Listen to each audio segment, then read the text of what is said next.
Inzaghi e il suo Al Hilal volano ai quarti di finale e lo fanno da imbattuti, sì, imbattuti del torneo affrontando Real Madrid, Salisburgo, Paciuca e Manchester City. Ed è appunto eliminando la squadra di Guardiola che superano gli ottavi di finale. Il demone.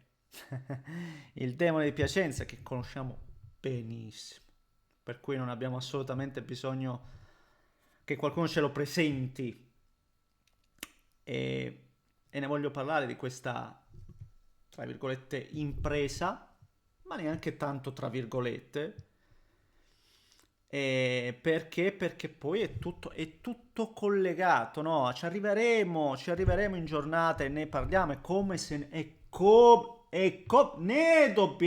ne dobbiamo parlare dello sfogo di Lautaro. Assolutamente sì, certo, a voglia, ma certamente, non vedo l'ora. Ma parlo anche di Inzaghi. Ma parlo anche di Inzaghi stamane.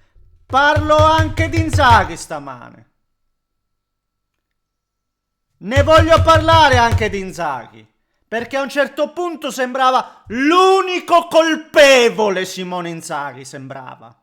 L'unico. L'unico. Stamattina sono un po' così. Un po' agitato. Un po'. Un po'. Se volete, prima, come al solito, vi invito a spolliciare per soddisfare le angherie dell'amico algoritmo.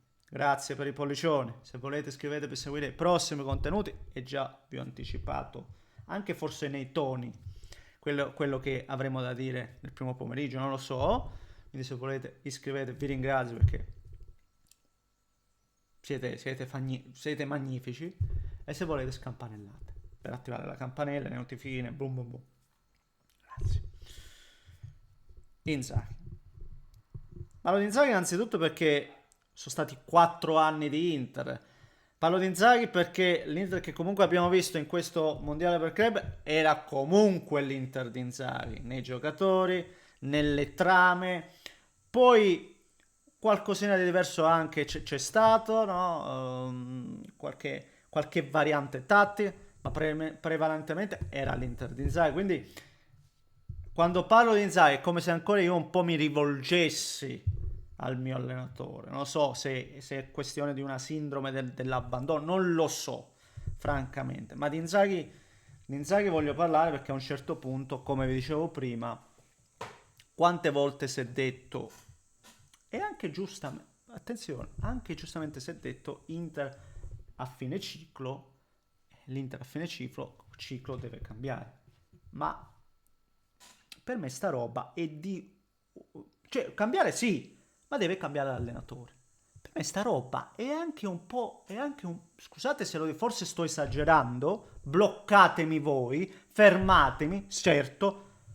Per me è un po' anche ignorante dire una roba del genere. Ignorante nel senso che tu ignori anche la storia che più volte ti ha sbattuto in faccia. Che non è che l'allenatore che devi cambiare quando si è a fine ciclo. L'allenatore lo devi cambiare se lo reputi non capace. Se l'allenatore non è capace, lo devi cambiare. Ma se una squadra è a fine ciclo, devi cambiare i giocatori, mica l'allenatore. Devi cambiare i giocatori. Quelli devi cambiare. L'abbiamo visto nel 2010 noi interisti, non è che non le abbiamo viste ste cose, le abbiamo viste, anzi ci abbiamo sbattuto in faccia. Ci abbiamo cocciato la capoccia contro ste robe. Nel 2010 vanno via tutti. No, non va via nessuno. Non va via nessuno, va via l'allenatore. Che succede? Schiantati completamente. Da lì è iniziato un declino vertiginoso, fatto appunto di non so quanti allenatori cambiati in quegli anni là, forse in quei 10 anni forse ne abbiamo cambiati 20 o 3, non lo so, non mi ricordo, onestamente, sicuramente più di 10. E, fatto di una squadra che di anno in anno poi si è andata a indebolire perché non ha monetizzato quando doveva farlo, no? E proprio perché ignorantemente tu dici cambi l'allenatore e via, riparti. Non è così, non è così. Tra l'altro ho fatto 5 minuti dove ho parlato di tutt'altro. Perdonatemi. Ma sta roba mi mandava in bestia, cioè mi manda tuttora in bestia perché c'è chi dice questo, continua a dire l'Inter a fine ciclo, di cui posso essere d'accordo, anzi di cui sono ampiamente d'accordo, vi dico questo, sono ampiamente d'accordo. E le parole, perciò vi dico, sono anche collegate, le parole di Lautaro, e ve lo anticipo, non pensate che siano riferite soltanto a Cialanoglu, io vi dico una roba e ve lo dico adesso, magari adesso gli strascichi di un finale di stagione che ci ha visto evaporare tutto, magari fosse soltanto Cialanoglu adesso la questione. Magari. Ma ci arriviamo dopo, ci arriviamo in giornata. E Inzaghi ragazzi è un allenatore capace. Inzaghi, poi per carità, io sono stato il primo ad attaccarlo, soprattutto il primo anno l'ho fatto nero a Inzaghi, l'ho disintegrato. Il primo anno e mezzo, anzi, quando poi arrivarono anche le 12 sconfitte del campionato. Ma i miglioramenti si sono visti. È come se si sono visti. È vero che ogni volta al primo anno noi ci ricordiamo un allenatore che non è stato capace di portare a casa uno scudetto praticamente vinto. Verissimo. Però ci dimentichiamo anche che lui arrivava dopo delle cessioni illustri, e tutti si pensava che, ribadisco, prima di vedere la prima partita dell'Inter di Inzaghi, però dobbiamo lì avvolgere il nastro, e tutti si ricordavano, e nessuno si ricorda, scusate, perché poi quando manca loro sbaglio anche nell'articolare, nessuno si ricordava poi che l'obiettivo dell'Inter era entrare nelle prime 4, ci avrebbero messo la firma. E non solo in questo Inzaghi ci è riuscito alla grande, ma Inzaghi da lì ha costruito una squadra sempre più anche bella, oltre che forte, senza nessun investimento. Ricordiamolo sempre sta roba qua. Ricordiamola sempre sta roba qua. Sempre.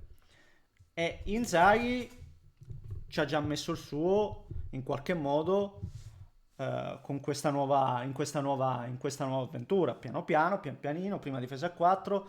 Ieri ha già provato in qualche modo a esordire con la difesa a 3, anche con delle difficoltà enormi, perché poi bisogna dirlo, nel primo tempo se il City segna 3 gol, nessuno può dire è stato sicuramente, come a detta del suo stesso allenatore, è stato poco cinico.